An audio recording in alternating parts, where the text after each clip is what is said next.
नमस्कार, आप देख रहे हैं यंग भारत न्यूज और मैं हूं आपके साथ ज्योति यादव। देश में एक के बाद एक नई कंट्रोवर्सी सामने आ रही है।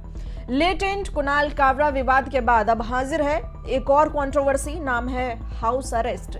और ये कंट्रोवर्सी शुरू हुई है उल्लू ऐप से। उल्लू एक ऐसा ओटीटी प्लेटफॉर्म है जो कि अपने एडल्ट कंटेंट को लेकर काफी मशहूर है। ऐसा सिर्फ हम ही नहीं बल्कि विकिपीडिया समेत पूरी दुनिया मानती है। अगर आप उल्लू ऐप को सर्च करेंगे विकिपीडिया पर तो साफ तौर पर इसके एडल्ट कंटेंट से जुड़ी कहानी सामने आ जाएगी। इसकी आलोचना भी समय समय पर होती आई है और ये आरोप लगे हैं कि इसने लोगों को, अपनी ऑडियंस को जुटाने के लिए एडल्ट कंटेंट को बढ़ावा दिया है। 2020 में एक खबर थी कि उल्लू ने अधिक ग्राहक हासिल करने के लिए कोविड के दौरान एडल्ट कंटेंट बनाए, क्योंकि उल्लू ऐप ने कामुक शो कविता भाभी के साथ काफी लोकप्रियता हासिल की थी, जो कि कोविड-19 के दौरान शीर्ष 5 सबसे ज्यादा देखी जाने वाली वेब सीरीज में बदल गई। ब्रॉडकास्ट ऑडियंस रिसर्च काउंसिल की रेटिंग के मुताबिक इस शो ने अल्ट बालाजी की गंदी बात को 3 पायदान पर बना दिया और ये सबसे ज्यादा देखी जाने वाली वेब सीरीज में से एक बन गई। अब जरा आपको उल्लू का होम पेज दिखा देते हैं। आप खुद देखकर समझ जाएंगे कि ओटीटी प्लेटफॉर्म किस तरह से कंटेंट परोस रहा है और उसको देखने वालों की संख्या भी करोड़ों में है। शाहिर, जरा इसका पोस्टर देखिए। बीबी का खत, सरकायलियो खटिया, बीबी का खत पार्ट 2, तेरे मेरे बीच में, सभी सीरीज की फोटो में साफ तौर पर कामुकता और अश्लीलता साफ झलक रही है। जरा इसके फ्री कंटेंट के सेक्शन में भी आइए। बेटा आशिक, बाप अय्याश, रीति रिवाज, ये सभी कंटेंट इस तरह से यहाँ पर परोसे जा रहे हैं और इस तरह की अश्लीलता एक जगह पर नहीं बल्कि इसकी भरमार है। ऐसा कंटेंट और क्रिएटरों की भरमार है। उल्लू के अलावा भी कई सारे प्लेटफॉर्म हैं जैसे कि अल्ट बालाजी, जो इस तरह की अश्लील कंटेंट खुलेआम परोस रही है। अब भारत में एडल्ट और बोल्ड कंटेंट बनाने वाले कौन कौन से प्लेटफॉर्म हैं, जरा उसको भी जान लीजिए। उल्लू ऐप तो एक हो ही गया जिसको लेकर कंट्रोवर्सी चल रही है। दूसरा नाम है अल्ट बालाजी। एकता कपूर का यह प्लेटफॉर्म है। इस सीरीज में बोल्ड और सेंसरशिप के कगार पर कंटेंट होता है। MX player, MX gold, free और प्रीमियम दोनों तरह के इस पर कंटेंट है। कुछ bold shows MX gold section में होते हैं। कुकू उल्लू जैसा ही एक बोल्ड और कंटेंट वाला ऐप है। लो बजट पर आप बोल्ड कंटेंट इस पर देख सकते हैं। दूसरा है हॉट शॉट्स डिजिटल, जो कि बैन हो चुका है। पहले काफी पॉपुलर था लेकिन अब कई विवादों के चलते इसे बैन कर दिया गया। फिर है fleas movies, new flix, rabbit movies. ये ऐसे प्लेटफॉर्म हैं जो कि बोल्ड कंटेंट और अडल्ट कंटेंट बनाते हैं, वेब सीरीज के लिए जाने जाते हैं। कुछ कानूनी मामलों में भी ये काफी बार फंस चुके हैं।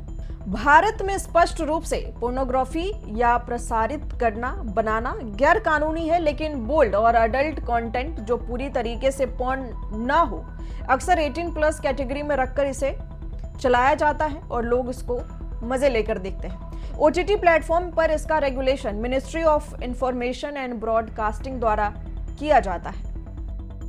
बिग बॉस के फेम एजाज खान के कंट्रोवर्शियल शो हाउस अरेस्ट के अश्लील कंटेंट पर अब बवाल मचा हुआ है। सोशल मीडिया पर इसे लेकर हंगामा तब शुरू हो गया जब कुछ वल्गर क्लिप्स सोशल मीडिया पर वायरल हुए। वीडियोस में फीमेल कंटेस्टेंट अपने कपड़े उतारते दिख रही है। एक वीडियो में कंटेस्टेंट को इंटीमेट पोज करने को भी कहा गया है। शो ये वल्गर क्लिप देखकर इसे बैन करने की मांग हर तरफ उठ रही है, लेकिन शो के साथ क्या इस तरह के ओटीटी प्लेटफॉर्म पर भी बैन लगना चाहिए? शो के खिलाफ तो बड़ा एक्शन हुआ है। उल्लू ऐप प्लेटफॉर्म से हाउस अरेस्ट शो के सभी एपिसोड को हटा दिया गया है। शो के बोल्ड और विवादित कंटेंट की वजह से ओटीटी प्लेटफॉर्म ने इसे अपनी ऑफिशियल साइट से भी हटा दिया है। रिपोर्ट के मुताबिक एजाज खान के खिलाफ पर एफआईआर भी दर्ज हुई है। दूसरी तरफ national commission for women NCW ने उल्लू ऐप के सीईओ विभू अग्रवाल और होस्ट एजाज खान को समन भेजा है। दोनों को 9 मई तक कमीशन के सामने पेश होने का आदेश दिया गया है। उल्लू ऐप पर अश्लीलता फैलाने का आरोप है।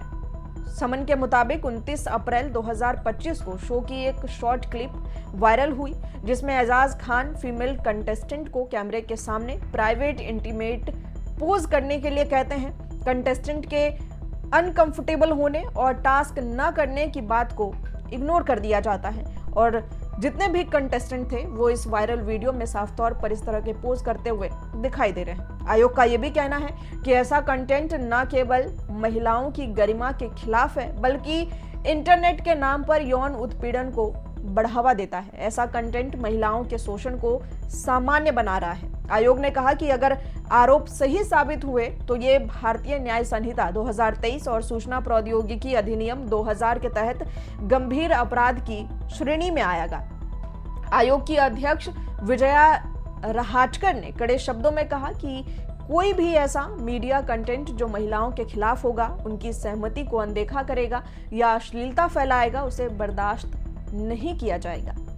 ये तो विवाद से जुड़ी बात हो गई, लेकिन भारत में इस तरह के ओटीटी प्लेटफॉर्म को लोग बर्दाश्त क्यों कर रहे हैं? इनको लेकर क्या नियम और कानून है, जरा ये भी जान लीजिए। तो आपको बता दें कि भारत में ओटीटी प्लेटफॉर्म जैसे कि नेटफ्लिक्स, उल्लू, अल्ट बालाजी आदि के लिए एडल्ट या बोल्ड कंटेंट 18+ को लेकर कोई एक विशेष एडल्ट कंटेंट कानून नहीं है, लेकिन कुछ नियम और गाइडलाइन इसको लेकर लागू होते हैं। 2021 में भारत सरकार ने एक बड़ा कदम उठाया और ओटीटी प्लेटफॉर्म को रेगुलेट करने के लिए इंफॉर्मेशन टेक्नोलॉजी गाइडलाइंस और digital media ethics code rule 2021 को लागू किया। भारत में ओटीटी प्लेटफॉर्म के लिए लागू मुख्य कानून क्या है, जरा जान लीजिए। IT rule 2021, code of ethics and procedure. ये नियम ओटीटी प्लेटफॉर्म और डिजिटल मीडिया को रेगुलेट करते हैं। कंटेंट को सेल्फ क्लासिफिकेशन करना इसके तहत जरूरी है। ये नियम ओटीटी प्लेटफॉर्म और डिजिटल मीडिया को रेगुलेट करते हैं, जैसे कि कंटेंट को सेल्फ क्लासिफिकेशन करना जरूरी है। एक यूनिवर्सल नियम है जिसमें कि आपको एज लिमिट बतानी होती है। 7+ कंटेंट है, 13+ है या फिर 16+ और ए कैटेगरी में एडल्ट माना जाता है, जिसे कि 18+ की कैटेगरी में रखना जरूरी है। कंटेंट क्लासिफिकेशन और पेरेंटल कंट्रोल।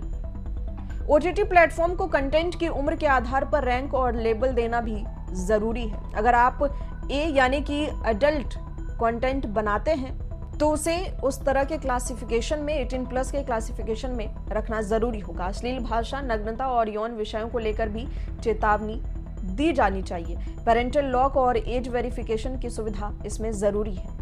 हर ओटीटी प्लेटफॉर्म को एक ग्रीवेंस ऑफिसर नियुक्त करना होता है। अगर कोई दर्शक कंटेंट से आपत्ति जताता है तो वो शिकायत कर सकता है।